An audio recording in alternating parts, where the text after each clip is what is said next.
Today, our topic is from idea to identity, the power of branding and marketing for startups.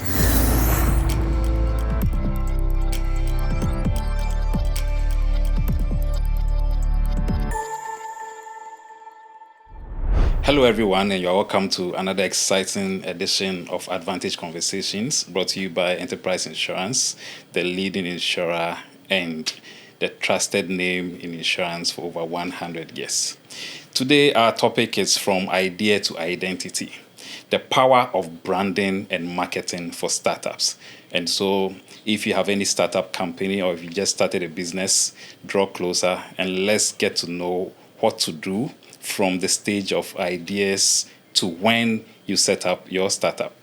With me here, I have Nanase and Esinam, who are very powerful guests when it comes to the area of marketing and communications. And we are going to explore the ideas on how to make ideas come to life as startups and why marketing and branding is important for every startup. So I would let you introduce yourselves. I'll start with the ladies, as they say, ladies first. So Esinam. Hi, my name is Esinam. Yeah.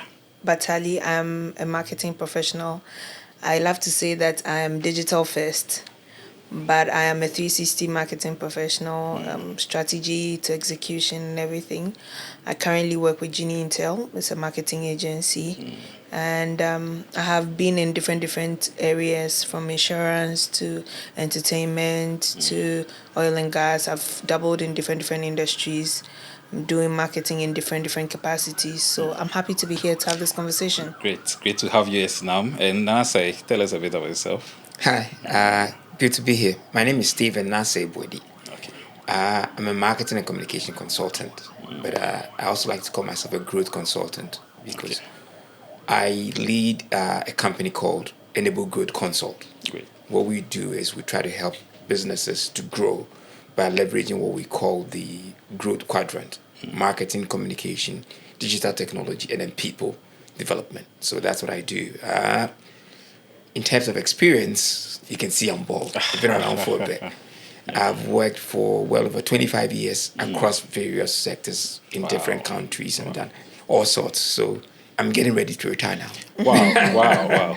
Very good. It looks like we have a powerhouse of ideas and knowledge here with me to explore this very beautiful topic. So let me start with you, Esinam. What does it mean to have a brand? We hear brand. I mean, brand is now an overused word on social media. So I want us to explore the meaning of brand. What does it mean if you say, this is my brand?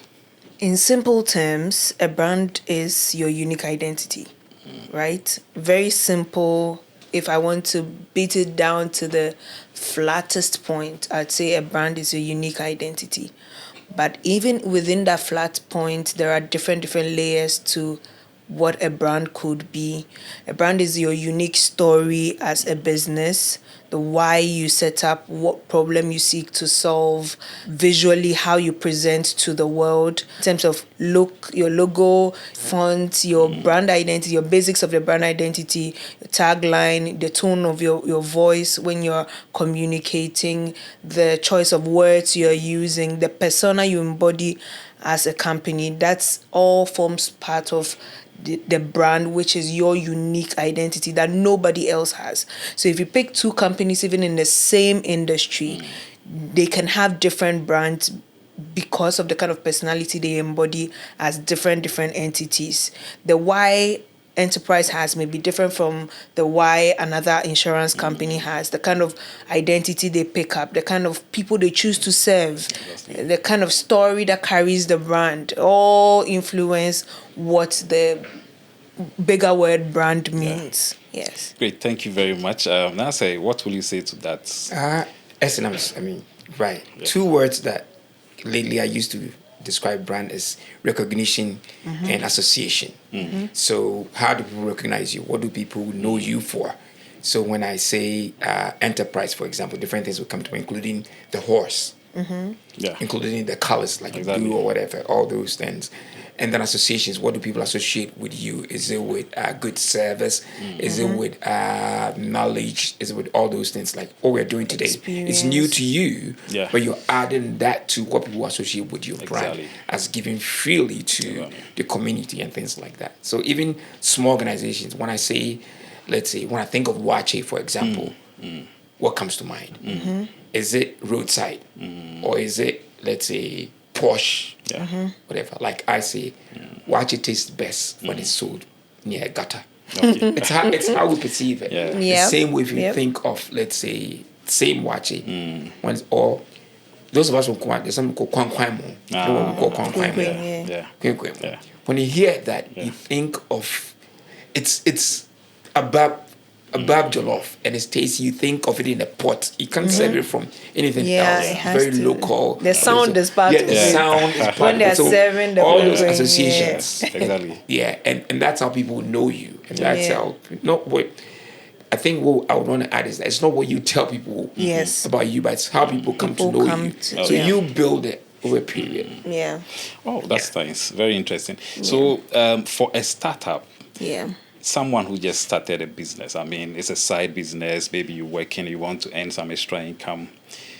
Take us through some practical steps in building your brand. You just started maybe a Sobolo business. Everybody's doing Sobolo. How would you typically be able to build your brand so you can make your startup profitable and useful?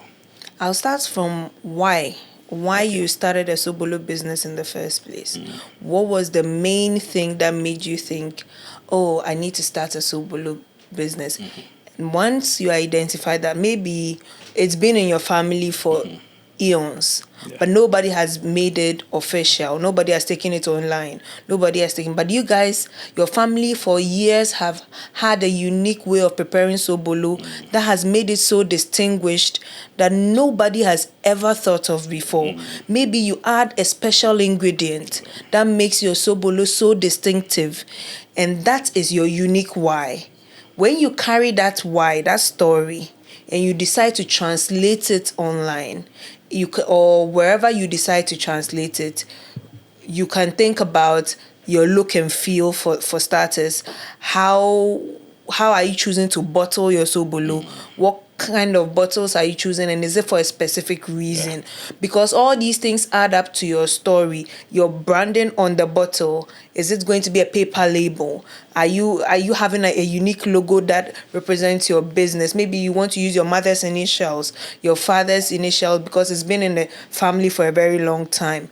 You bring it together to form a logo or a watermark or whatever it is. Then you get a graphic designer, a professional, to design a logo for you. Now you prepare a branding label, put it on the bottle. Choose a very unique bottle because you've noticed that there are some similar bottles in town, but you want a different bottle that is very distinct. You pick that bottle, you put your label on it, you with your unique logo, and then you decide to sell it. The story that you are telling as you are putting everything together, it's your story. And how you manage to translate that online is the process of branding. So now when you create your Instagram page or your TikTok page, you have so many content points to pull from. How we selected our logo, how we selected our name, what goes into our product, what went into our bottle selection. All these things come together to form your brand story. And that is how you are able to succeed online, because most people online are looking for a unique story to hear. Most people want something that will entertain them, inspire them, even educate them. So if you're able to bottle up all your experiences and package them into one unique story that you want to tell online through different visual mediums, images, videos, artworks, whatever you decide to do, that process is you building the brand and online or in person or wherever. So if you go for activations, like there's an event and you go and buy a stand that you want to sell Sobolo, how are you putting together that stand and the look and feel of the stand? Will there be a pull-up banner over there? You know, what are you doing to distinguish yourself? All these things, whether offline or online, Yeah, they all comes come together together. to form your unique brand story. Thank you very much, Esinam. And Nana say, I'm coming back to the topic, the power of branding and marketing for startups. We now understand what a startup is. We've just given an example of somebody who is starting a soap business. Now, what is the difference between branding and marketing? Where does branding sit in the whole marketing spectrum? I know this is a technical So it's question. a debate online. Actually, it's a huge It's a debate on technical question. LinkedIn. Because we say branding, Branding marketing. versus Are they the marketing. same? No, they're not the same. I'll try and explain it. That's fine. Marketing is broader. Exactly. Okay. Yeah. The branding that we're talking about today, like what we're talking about today, is how people remember you, what people get to know you for. So, for example, just to use the Sobolo example, she's talked a lot about it. Yeah. You may choose that you want to target just corporate. So you are the Sobolo guy who delivers to offices. Okay. For example, and you deliver it with, say, a special pie, for example, and you only have a WhatsApp number. In the morning, all you need to do is just send WhatsApp to the number and they deliver it. So that's what you are known for. For example, they would also know you for even maybe the way you dress, the way you look. Now, at some point, you may decide that you have a van that has a refrigerator at the back. So when people come, even the way you dispense the soap for them, all those things, you may do that. Okay, I'll give an example. In another country, I used to work somewhere, and we liked hot dogs and burgers and stuff and steak. There were these two ladies who had a truck, and at the back of the truck was like the burner. So they would drive to the car park, you hear the horn, and everybody would go down, and you would sit there, and they'll be just tossing your sausages, so it adds to the experience. It's like sitting around with them. Same with the Sobolo, they might decide to how they prepare it, and even how they tell their story. She was talking about Instagram and TikTok, how they prepare it, so you get to understand even where they pick the ingredients from, what goes into with the process. So all that's fine. Now, branding is all the effort you put in to create an image so that people recognize you, people associate all those things with you. Okay. Marketing, in one sense, one way, it's all about identifying a target market and everything you do to position your product or service such that when the customer comes to identify a need for that product, it's you they will come to. Yeah. So branding becomes a part of it. So it's all the way, for example, in marketing, you can't talk about marketing without talking about even customer experience, customer journey, all those things, and pricing and all those things. Branding would not, I would say even, because sometimes people, to build their branding, may decide to do the pricing tactically in a way that they are remembered for that. Okay, so it's another conversation, broader conversation. There's a huge debate. I'll simply say branding is only a segment of marketing. Marketing is way broader. But some people say the opposite, that marketing is rather a subset of branding. And I've seen several posts on LinkedIn, and several people having the position that the brand story is the bigger picture. What the marketing activities you're doing all fall under trying to build that brand story. Yeah. Okay. So that's another way of looking at it. So it's like the chicken and egg kind of situation. Yes. I mean, they are related one way or the other. Related, I'm sure the debate will continue even with our viewers as they listen to it. So my next question is, how important is marketing or branding, to a startup? Why should I be concerned about branding if I'm a startup? Because, hey, I don't have money. I just started a small business. Yeah. Why do I have to be concerned about branding? And also, in answering that, you need to maybe help us know whether you could still do branding and marketing without much money. Because remember, I'm a startup. I'm just earning a little money, doing a side business. Why do I have to be concerned about branding and marketing? Let's think about it this way. How do you want to be remembered? If you want your business to be remembered, you should be concerned about branding. If you want to stand out, if you want to have a unique identity, people to recall you for a specific thing within the industry that you're in, because you're not an island. Your business is not the only business that exists to do what you're doing. Even if it is, there are still other businesses that are competing for the attention of your target audience. How do you make sure you stand out? That is due to branding. Branding will help you to stand out, right? Yeah. Now, if you decide that you want to do branding, the most cost-effective way to do branding is to do storytelling. Most people spend on advertising, TV, radio, and half of them are not telling any unique story being on there. Okay. They just have the means and the access to be there. But like I said in my earlier submission, once you are telling a good brand story, you build a community of loyalists that are following you because of that story. Now, when that story includes good customer service, a product that delivers on its promise, because mind you, a brand is also a promise you are making to the audience that any point in time when you encounter me, this is what you will get from me. Yeah. As a musician, I'm making you a promise that whenever you see me, whenever you ask for me to be in your presence, if I come into your presence and I'm supposed to perform, the song you're hearing on radio is the song is the same song you're going to hear from me. That is the brand that you built. The look you are seeing in my music video is the same look that I'm going to present you with. Yeah. Same way, if Enterprise is, as a brand, is making a promise to the audience that if you get a policy from me, this is what you are going to enjoy. So now when you slack in delivering Your that promise, you sort of leave a bad taste in the mouth of your target audience. And that doesn't add up to a good brand because, like you said, recognition and association. Exactly. What are you associated with? Good service or bad service? Okay. So if you are, as a brand, as a young startup, focus on delivering the best product ever, quality customer service. That way, your loyal fan base that you are building, imagine we're in a room and 30 people came here. This place will be choked. Yeah. But when you're online and 30 people like your post, you feel like it's small. But imagine those 30 people carrying your brand story to other 30 people. And those other 30 people carry the brand story to other 30 people. So focus on delivering quality all the time. Quality customer service and quality in your product. That is the surefire way to get people to talk about you and expand the awareness of your brand. But in case you want to do marketing activities, I'd say use digital. Digital is the most cost effective now. TikTok has a wide organic reach that helps you to reach as many people as possible. So if you want to invest in TikTok, tell your brand story through TikTok. Invest in a content creator, somebody who will put the phone to your processes and your product and be able to explain your content, leverage on some trends that are going on, trending sound, trending videos, to be able to push your message out there.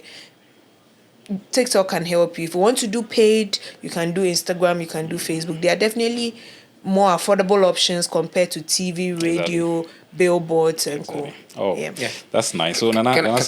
can I just add to that? So your question, one of the questions was, why is branding necessary? Yes. It's a crowded marketplace. It's a crowded space with people screaming for attention. Everybody. Branding is what will make you stand out. Exactly. Is what we'll remember you for. And if I can add what SNM just said about storytelling, people remember the stories. They don't remember the product details. They remember the stories. Yeah. So, for example, if I go to eat wache at a spot, and I like the experience because the wache it tasted special. I never tasted that. That's what I'll tell my friends. Okay. Every time I think of wache, that's what I think of. Yeah. Let's say enterprise insurance. Exactly. You are known for prompt payment. Exactly. And lately, you're also focusing a lot on convenience by online channels and things like that. So that's what you're known for. That sets you apart from any other insurance company. So you work towards that. As a startup, if you don't work on developing something that people recognize you for, you're known for, people will pick others. There'll be no difference between you and it will be a bit like walking to a fridge with several water bottles from different brands, but without all of them without any label. I mean, I'll give this example. Until Bella Aqua came around, all of them had a blue label and they all looked the same from afar in the fridge. When Bella Aqua was launched, it had this red label and it stood out immediately. It's one way. I mean, I don't want to continue mentioning it, but even just this week, with what's going on in Ghana with price reductions and stuff, there's a brand that has decided to reduce its prices, to appeal to consumers as the one that that gives more to consumers. What we are doing today is giving back to your audience. This podcast, people don't see that, but it's helping them to grow their businesses and do all of that. So giving them back, and that's what you'll be known for. People think about it, is the brand that gives more than just taking from you. So, and as a startup, if you don't do that, people will not know you for anything. So people will always pick your alternative. You'll pick your competitor above you, and that's when. And the stories I hope people will remember. She said something about TikTok, and I just want to add a bit. Sometimes some brands say that TikTok is a tedious place to be because I have a boring brand. There are two ways of doing it. You can always find ways of telling humorous and memorable stories about your brand. Backstories, how-to stories are always great. If you can't do that and you can afford it, just engage your audience. They may be small, but you see, people have various use occasions. I'll give this one and you never know how people consume, for example, gari. For example, how people eat their gari. And you've got a milk, it's a powdered milk. How people eat their gari. Some people will put all the gari in their mouth and then they will tear the sachet and pour it in their mouth. How people stir their milk. So you try and get into the user occasions. And those who create content for you, it's what we call user-generated content. If you embrace your audience and leverage them, get them to create content for you, and you repurpose, so you're building a community, but before you know it, there's a huge fan base of lovers of your brand, and they'll be telling you so. So it doesn't have to be expensive. It's how you go about it. You have to be tactical, strategic about it. Wow, that's very insightful. So, Esnam, if someone who works in an office space, I don't have time to create content and my money is not much, give us some practical steps to take in building a brand. And even when it comes to the cost, what kind of cost are we looking at? Should I have to put in 1,000 cities, 500 cities? I've been using TikTok as an example. Fortunately, AI and generative tools have come up. So it's very easy to sit behind your computer, prompt ChatGPT to give you images that represent what you do and will help you tell the story that you want to tell. So first of all, figure out what exactly it is that you want to do. You need that clarity. If you don't know what to do individually or you are so busy, talk to someone. If the business matters to you, if what you are doing is important to you, you will have to invest some time into it. Find somebody who does what you're looking for, or who is a marketing professional or whatever it is, and have a conversation with them so that you can have clarity. Even if you're not going to get them to do it for you because maybe you can't afford their services, you can have clarity with the headway of what exactly it is that you want to do. Now, all businesses are different. All cases are unique. I may not be able to say a specific amount that you should invest in to be able to get whatever you're looking for. But the advice I can give is have clarity on what exactly it is that you want to do. And then you can break it down into what do I need to do to achieve these goals. If my goal is to have 100,000 eyeballs on my product in 3 months, that translates to having at least 35,000 eyeballs per month. Where do my target audience hang out? How do I position myself in front of my target audience where they are hanging out? So if they hang out on LinkedIn, am I on LinkedIn? If they hang out on Instagram, am I there? If they hang out in person at specific events, maybe yours is a drink brand and your people hang out at Palm Moment or at Serralio or wherever it is that your people hang out. How do you put yourself in front of them? How do you put the brand that you are building in front of the people that you want to see the brand that you're building? So yes, social media helps. But having the plan and having the clarity with what you want to do would help you to easily navigate. Okay. Get help too. Okay. Get help. That's fine. Yeah.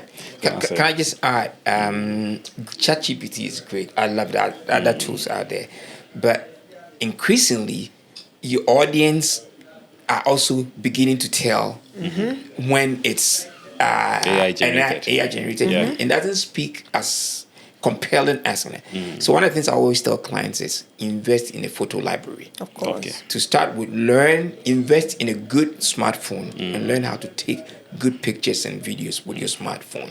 Yeah. That's one.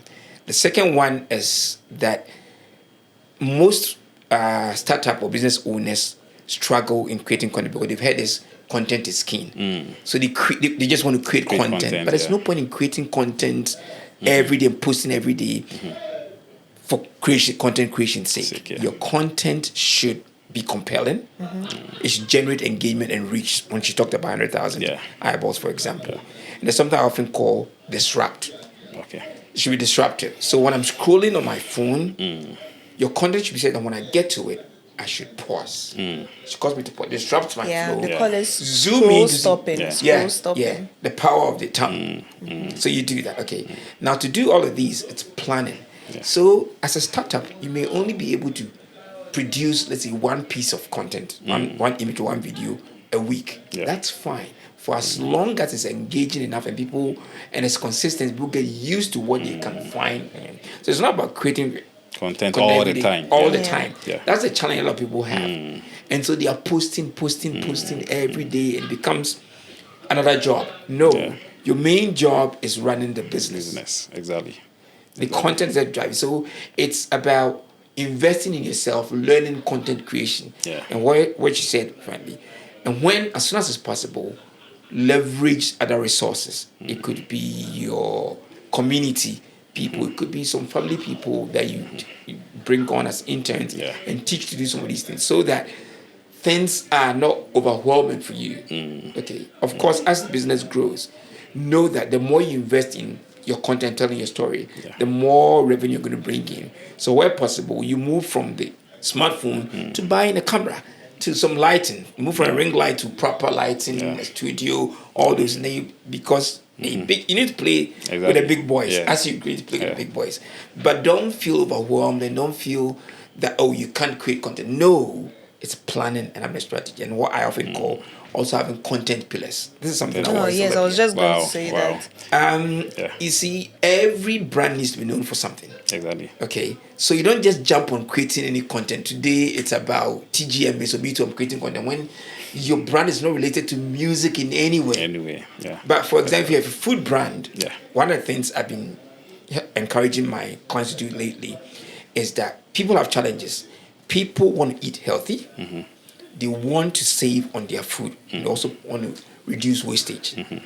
Why don't you make yourself the brand that gives people tips on achieving these three? Okay. So you become the go-to brand for all these three. But people they just don't want to see you just as the one that sells them the food. Yeah, something They more want than to see you that. as the one that gives them value. And value includes enabling them to be able to achieve their goals. If you do this, then there will always be things for you to talk about. So you find that you have content, you're talking about your food, of course. We're also talking about eating healthy. Also talking about even shopping, smart shopping to reduce cost. So you find that with these three, you have something to post every day. And it's not monotonous. It's not always about come and buy my food, come and buy my food, come and buy my food. We need to learn these things. Wow. So it means that you have some pillars that defines your brand and your startup business. Okay, that's fine. It's a very good tip that you're giving us. So as we wrap up this conversation, I would like you to let us know your last words to startups. People who want to start a business, how do they brand and market their products so they can also grow to become big companies? Okay. For startups, I'll end by saying the branding is both internal and external. Okay. Within your business, you must build the brand within your business. Have some values that you hold dear. Have some values that you don't compromise on. For example, if it's your value that you produce excellent work always, it matters to you. Nothing short of excellence comes out of your company. It should be a value that the people within the company embody. Excellence in terms of how they show up, how they dress, the punctuality, the commitment to the job, the kind of work that is put out there, the kind of excellence that comes out there is a value that you embody. So you must be able to embody your values as a company, have a set of values and live with them. And then externally, you show forth that value in what you put out there. The set of values that you have, you show it forth through your content pillars, like Steven said. And it also comes out through the quality of the work, the quality of your products, the quality of your service, because like I said, it's all part of telling your brand story. Don't be overwhelmed by branding and it appearing too much for you or too scary. Talk to someone. It may be that what you need to be distinguished could be just an idea away. Have a conversation with someone. Don't just jump on any trends just because it's trending and people are talking about it. So even if it doesn't align with your brand tone or brand voice, you just want to hop on it. Do your best. At all times. Okay. Thank you very much, Esinam. So that's your last words. Yes. I'll end by saying that as a startup, hopefully you validated your business idea. And what you need to do then is do everything to understand your customers, your target customers thoroughly. Not just understand them today, but even what their needs will be in the future. Okay, if I can use this example. I used to work for a company called Sony UK. Sony, until 2004, owned portable music listening with the iPods and the Walkman and stuff. We went to sleep. When we woke up, Apple had dropped the iPod because they foresaw how people would want to listen to music, digital, not carry CDs and tapes around. So understand your customers, not just their needs today, but even their needs tomorrow. And focus on how you can position yourself as the brand that delivers to their needs and they can tell stories about you. Again, while at this, it might sound very challenging, but learn every day and listen to podcasts like this. So many resources out there. Listen to them, subscribe to them, look forward to it. Every time be listening to something, be learning. And hey, all the best, you'll be fine. Thank you very much. All the best, you'll be fine. On that note, I would like to add that remember, even as a startup, you can also have insurance for your assets. You know, the vehicle you use to run your business, your stock, your premises, all of them can be insured by enterprise insurance under our assets policies, which range from motor, fire, and so on. So you don't need to necessarily use your capital to restore your business if the unforeseen happens. This has been another episode of Advantage Conversations, and I had with me here Nanase, Wedi, and then Esinam, who helped us to do justice to the topic of building startups using branding and marketing. Thank you, and see you later. Bye.